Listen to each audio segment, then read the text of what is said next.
what's going on, guys? Kalamazi here, and tonight we're not talking about Destro changes, anything like that. Everything is the same with Destro. Tonight, I want to talk about the 5% Affliction buff that went in today, even though the Destro changes didn't go in. The 5% aura buff went in.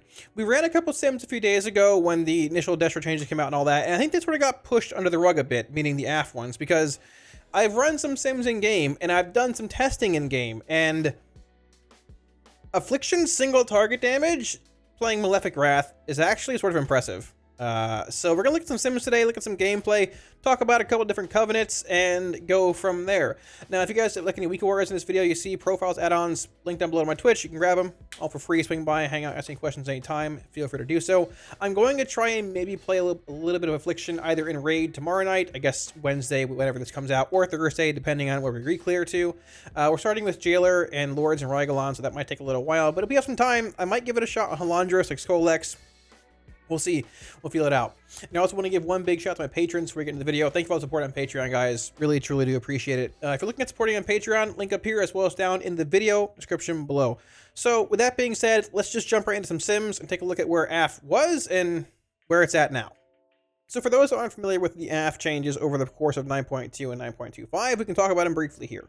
On March 8th, pretty early into the patch, the bonus damage of the 2-piece was increased to 25% from 15, which is a bonus to Malefic Rapture's damage, and the 4-piece was also increased to give Shadow Bolt a 30% chance and Drain Soul a 20% chance to make your next Rapture cost no soul shards and cast instantly, was 20 and 10%. And this was pretty low for Drain Soul.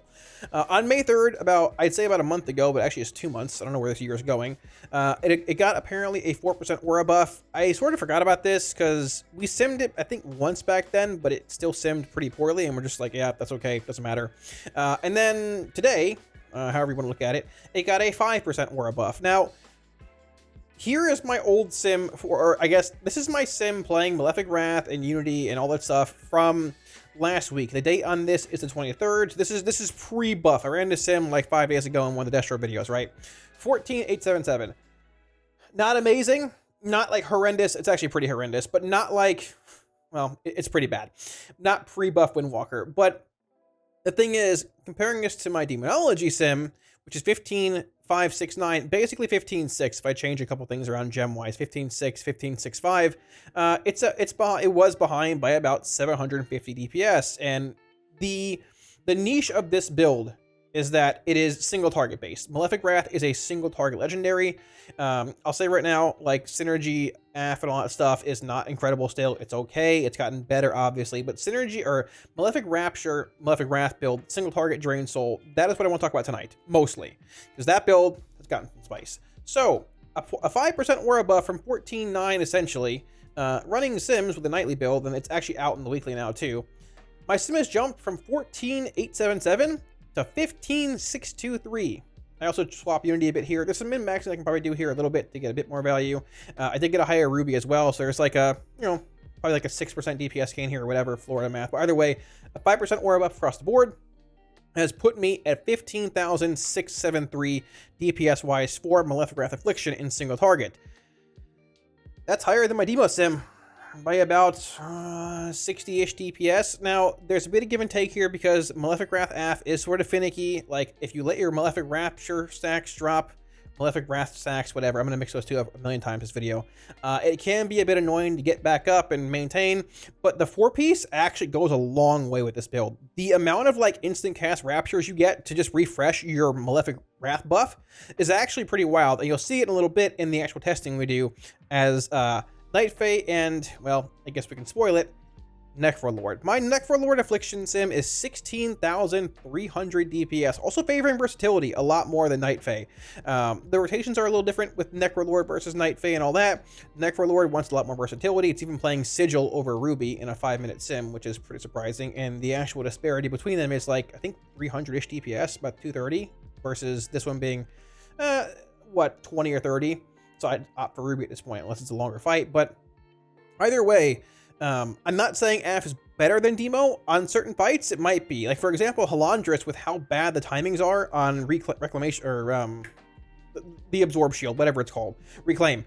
And the times where he gets up and walks around, Aff could be pretty solid on that fight with these buffs, whether you're playing Malefic Wrath or maybe Synergy.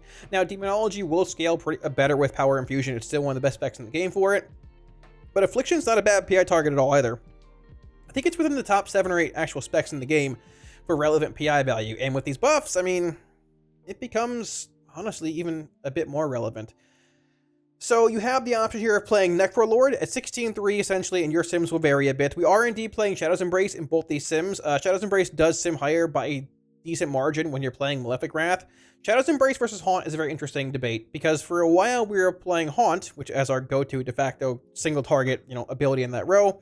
But the thing is, when it comes to playing Malefic Wrath, Haunt has a 1-second cast time. And there's a bit of downtime with travel time on Haunt. There can be at times, right? Now, there's the upside of maybe sniping mobs when it dies, but for the most part, it doesn't really even matter a whole lot. The big thing is Shadow's Embrace is a 1 DPS difference, or I guess damage difference. It's 9% damage increase taken versus 10 with Haunt, but it's 1 less spell to cast, it's 1 less GCD. It allows you to cast Drain Soul more Drain Soul ticks. And in the long run, when the majority of your damage is either Drain Soul being number 1 by a long shot as Necrolord, or a mix of Rapture and Drain Soul, if you're Night Fae, it starts to make a lot more sense. So with that being said, let's look at a couple rotations and damage breakdowns of both Necrolord and Night Fae, because the more I play it, the more I actually want to mess around with this build and raid. It's pretty fun. So if you're looking at like a Night Fae opener playing Malefic Wrath, going back to Castle Anathria times, I know it's been a long time since then, but not a whole lot's really changed with the opener. It's pretty similar. You don't really have to fish for synergy procs at all. You just sort of go with it. The one thing is that if you are indeed playing Shadow's Embrace over Haunt, which you should be, you'll want to stack your Shadow's Embrace stacks to 3 before you start applying your more relevant cooldown based dots, being Phantom Singularity, being Soul Rot, and then going into your big Rapture window, right? So if I plan on opening up in this pack, let's just do a pull timer, because I haven't pulled like this in a long time. We're going to open up on our UA and then go into everything else. So about now, we'll cast our UA. 3, 2, there we go. 1. Agony. I'll pop my Ruby, Corruption, Siphon Life. I'll drain the 3 stacks of Shadow's Embrace. There it is. PS, Dark Soul, Soul Rot. I'll pop, deliver, Dark Glare. Rapture 3 times, and watch our damage spike here with this drain.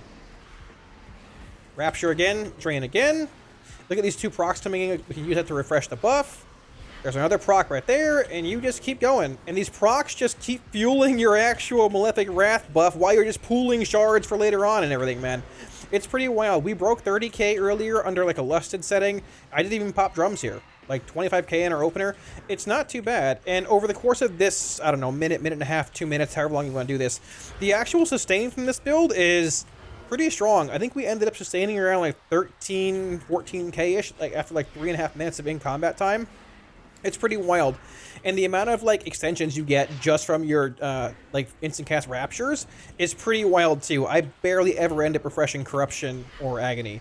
Now we have our CDs coming up again in about 8 seconds here, so I'll refresh this. I'm going to refresh the Siphon Life once. We'll pop this. There's that. We'll pop the PS. We'll pop the actual Soul Rot and probably Corruption again. We'll catch this buff.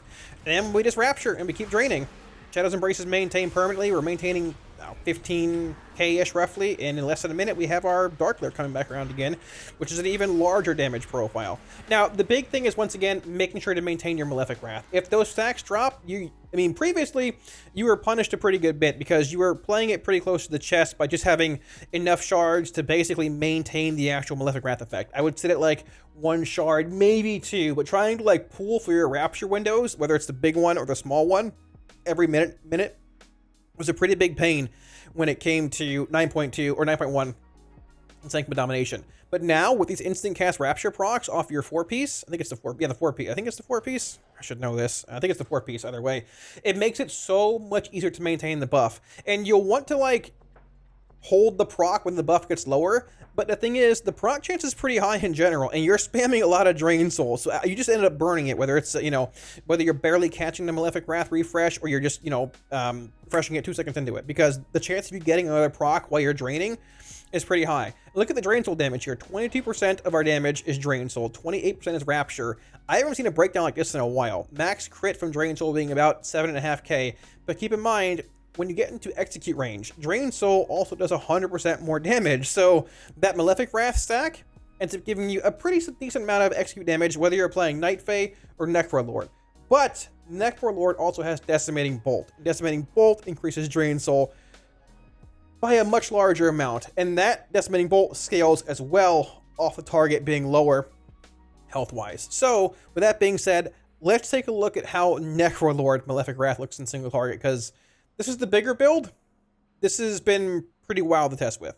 So I did opt to come to Dagazaggalore. This dummy will drop into execute pretty quickly when we pop CDs here, but damage is going to be inflated a lot more playing Necrolord here comparatively to what you saw as Night Fae a minute ago. But the thing is, I sort of want to show the damage breakdown of Rapture and Drain Soul in a semi-execute based scenario. So it's a very similar opener. You end up just precasting your Yue into Agony, Corruption, Siphon Life, draining the 3 stacks of Shadow's Embrace, and after that you cast Decimating Bolt, your PS, your Dark Soul, your Dark Lair, your Pot, and go from there. So put him on aggressive. All right, so we're going to precast UA, Agony, Corruption, pop my Ruby, Siphon Life, drain the 3 stacks of Shadow's Embrace. 1, 2, 3, pop my Bolt, PS, Dark Soul, all that stuff. Rapture 3 times. 1, 2, 3. Watch the spike here in damage. 10k, 11, 12, 13, 14, 8, 17, 18.5k from that massive drain. And at this point, you Rapture a bit more, depending how many shards you have. Maintain your stacks. Keep draining. We're at 20k. Honestly, the burst here in this opener wasn't even that good comparatively to everything else. This dummy got decimated, though. It's already in execute. And you'll be able to see how much we can maintain, or how much DPS we actually maintain over the course of this thing being low on health. And this damage profile gives AF a very strong, just single target execute based profile. You have Decimating Bolt, you have Drain Soul, you have Malefic Wrath itself buffing all those effects too. It ends up being really, really strong. Now, one thing about this spec is that if you notice, I have Decimating Bolt and Singularity coming around right now. I'm going to cast the Bolt and Singularity right now, make sure I have Wrath up, and drain this, which makes things a bit odd and awkward comparatively to Night Fae, where you hold everything for 1 minute, you hold it for a minute later, and you end up getting that extension, which lines up, or that the 1 minute window that lines up with your Dark Lair basically every time, right? With this build, you don't do that. You pop these on cooldown, and you'll end up holding your Dark Lair until about the 220-ish mark, because if you don't end up doing that, you'll actually lose out on a couple of Decimating Bolt, Phantom Singularity casts, because they're both 45 seconds, they both line up well, and just holding out on that means you lose value in the long run.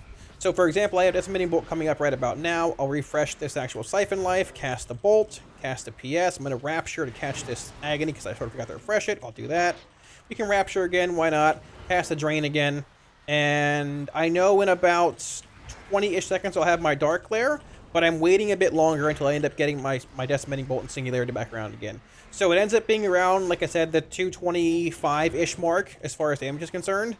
But the big thing here, it's so wild, these 4-piece procs. You just cast them basically at will when you get them, and it lets you maintain permanent Malefic Wrath. And you have more shards just pooled for more damage windows. And if it does drop for whatever reason, it's easier to get it back up because you have shards just pooled for it. The playstyle is so much better than it was in 9.1. It's pretty wild. So about right now, we had this coming back up. I'm going to pop my Ruby, end up popping my Bolt about now. I probably should have waited a little longer, whatever. Singularity, Dark Soul, Dark Lair. Even if this falls, which probably shouldn't, I caught it. You can get it right back up and watch this drain. 15k, 16.5, 16.2. Being 2.5 minutes into this fight damage-wise, that's a pretty substantial DPS spike. And looking at the hardest hitting Drain Soul, look at the damage breakdown here, number 1. Drain Soul is 45% of our damage, with the hardest hitting Drain Soul being 41k, which is pretty wild. That's not an entire Drain Soul either. Those are partial incremental ticks of Drain Soul. Now, obviously, a mob won't be at 1% health forever, but I mean, it goes to show how strong the Decimating Bolt, Malefic Wrath, Drain Soul, the damage amps it has, Shadow's Embrace profile can be in the right setting, single target wise. Now, you do indeed lose out on Soul Shape and other Night Fae based things. If there's more than one target, Decaying Soul Satchel is probably pretty worthwhile. I think I even forgot to Fleshcraft before he pulled the boss here, so there's a bit more damage increase. I need to probably remember that to flesh up every 2 minutes. But either way, with these buffs, Affliction single target has actually become a lot more competitive, and I wouldn't be surprised at all to see AF popping up a bit more on certain bosses. Halandris, Skolex, we'll have to wait and see, but it actually does look pretty impressive, and better than I thought it would be when I saw the 5% aura buff coming in. So I also decided to run some quick AoE sims to AF. I mean, it's not incredibly applicable to a whole lot of scenarios. It's obviously a lot lower than the Destro sims we've had in 10 target 40-second sims, but someone's going to ask me to do it, so I figured why not. Now, this is 4 targets, 40 seconds, about 55k, and obviously playing the Rapture build. We're not playing So here, and this is the actual 10 target 40-second sim. Now, we could indeed play So here, and like I wouldn't even be against actually simming this, but the interesting thing when it comes to So, and when it comes to really just, honestly, Affliction and Mythic Plus in general, is that the build we talked about a little bit ago is Malefic Wrath. Malefic Wrath brings that good single target damage profile, but when it comes to actual, like, Mythic Plus, you want like a solid single target profile, but you're also looking for that strong AoE profile. And the weird thing about AF is that if you want that strong AoE profile, which is realistically, it's Sow the Seeds. If you want that strong AoE profile being Sow the Seeds STS, you end up taking So, obviously, which means you don't end up getting Vile Taint. These sims might be scuffed too. This probably should be a little higher, but either way, you don't end up getting Vile Taint or Phantom Singularity, which these are the better options in single target. Number one, they're just better in single target. This does nothing in single target. Number two, I mean, they're both extra dots for Rapture, which Rapture's damage is based off the amount of dots you have on your target.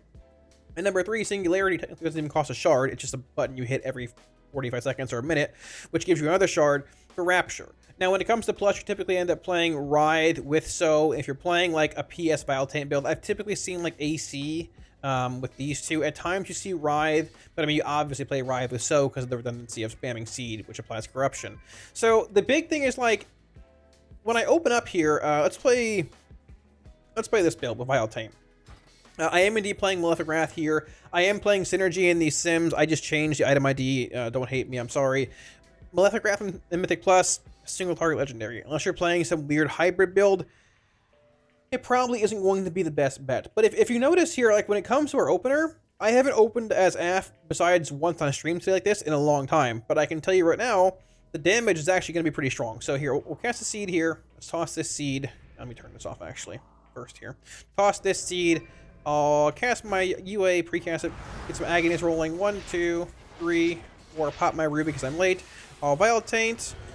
I'll Soul Rot, I'll Pot, I'll Darklit, and Rapture spam. And watch our damage jump. 29, 30, 40, 55k. Give me a proc here. 57k. Give me 60. There, 65k. Your damage, 67k. We're still climbing, 66k. Like, your damage can be really wild. I've almost hit 70k here. Your damage can be really wild because that Vile Taint application means not just a dot on one mob, it's a dot on every single mob, right? Unlike Phantom Singularity, which gets a dot on one mob and then pulses on them, right? So like that snap Rapture damage you can put out is really, really strong. And also taking into consideration the 4-piece, which, let me leave combat here, the 4-piece which buffs Rapture damage, right? That further increases the actual damage you're doing to those targets. But if you're playing Sow the Seeds, the 4-piece doesn't work at all with So. So you're spamming So in AoE, but you're not getting any 4-piece value. Nor are you really getting, you're getting some if you get an instant cast Rapture, but there's a lot of like anti-synergies with certain builds of AF in Mythic Plus, whether you want more of a single target focused build or more of an AoE based build. If you want to play AoE with Seed, you're not playing PS or Vile Taint, so you're losing damage with Rapture, you're losing damage with Malefic Wrath, you're losing damage with other just single target based profiles. If you're playing a single target build, you don't have this same like snap on demand burst in a sense, right? You have some with PS, but you don't have like that snap Seed damage. You don't have that snap Vile Taint damage. And if it's a large pull, like in Mythic Plus, where you're pulling 12, 13 mobs together at one time, I'm not going to be agonying 13 mobs. I'm going to throw 3 or 4, throw a Seed of Vile Taint, and pray to God to hit some mobs and just start rapturing, right? So you lose a bit of value in a sense because you're not getting that equal Seed splash damage. So AF's in a weird spot when it comes to these builds, but the Rapture damage in like 4 or 5 target-ish here, maybe even a few more, that snap AoE can be really good. But once again, if you're playing a build like this, you're not playing Siphon Life, which is an extra dot.